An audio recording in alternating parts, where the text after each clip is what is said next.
General Dwight D. Eisenhower and his deputy commanders chart the liberation of a lost continent, plan when and where the mighty armies of the United Nations will strike. Today, northern France is that battleground. Into the building of their defense system, the so-called West Wall, the Nazis poured the slave labor of conquered nations. Pictures made by the Germans themselves to impress their satellites with the strength and invincibility of their fortifications.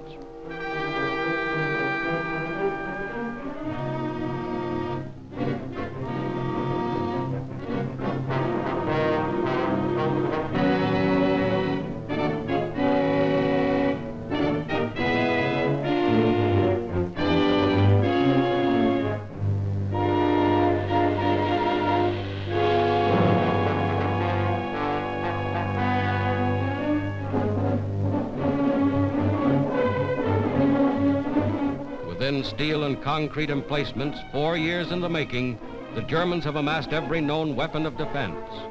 Whether those weapons are enough to stop the Allied onslaught will be proven in the struggle that lies ahead.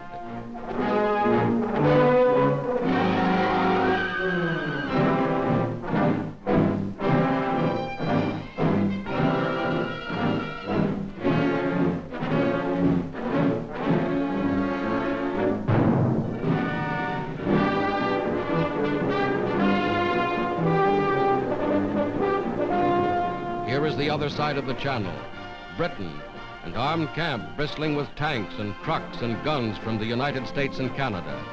Here is the fruition of 4 years of planning and production. Here is a glimpse of England as the Allied armies awaited D-Day.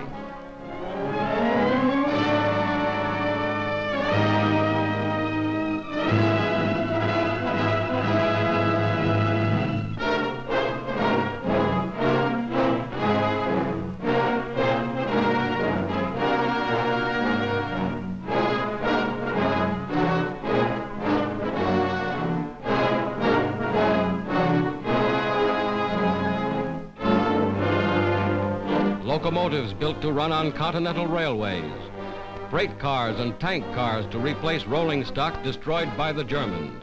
All this and more is included in the gigantic preparation for invasion.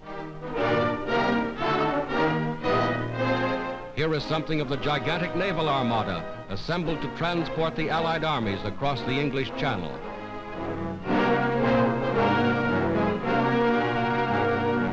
Here is something of the ingenuity of Allied engineers. Assault boats and invasion barges launched directly from the decks of the ships that brought them to England.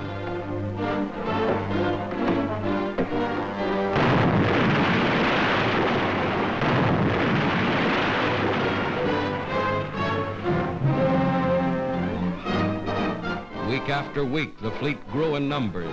Steel ships of every description, ships expressly designed and constructed for the mission upon which soon they were to embark.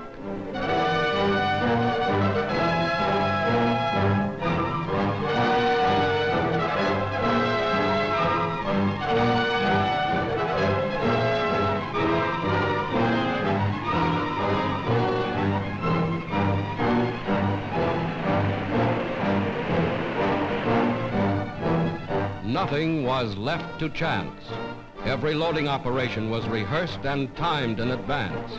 Every soldier knew his station. Every man knew just where he was to fit into the gigantic pattern. Daily they boarded their ships. For all they knew, they were bound for France or Belgium or wherever their commanders had decided to strike. Every jeep, every tank, every piece of mobile equipment was assigned its place in the grand strategy of attack.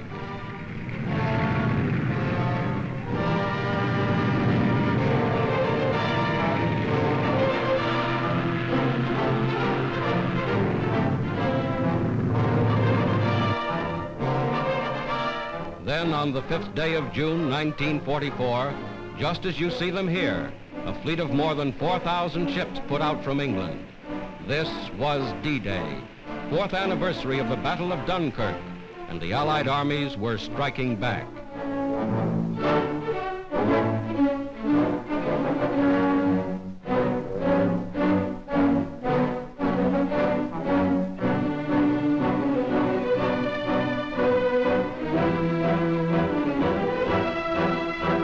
great fleet was underway.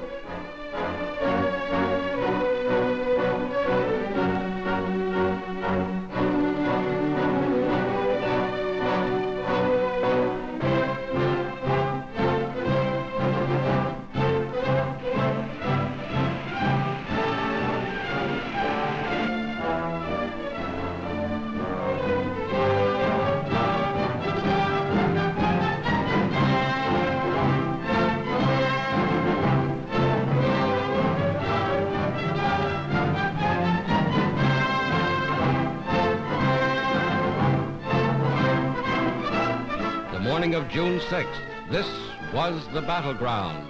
Fierce fighting around Caen. Vast squadrons of bombers and transports led the way.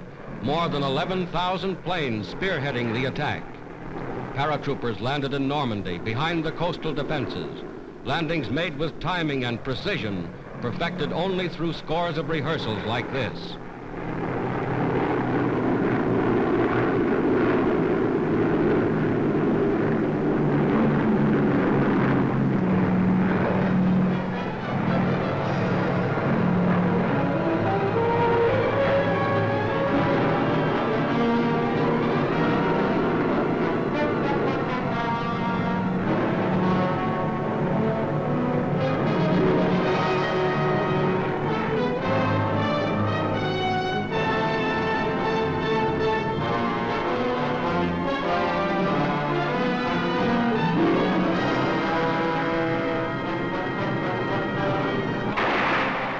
Barges approach shore ready for instant action. Some bearing artillery and rocket guns already opening fire.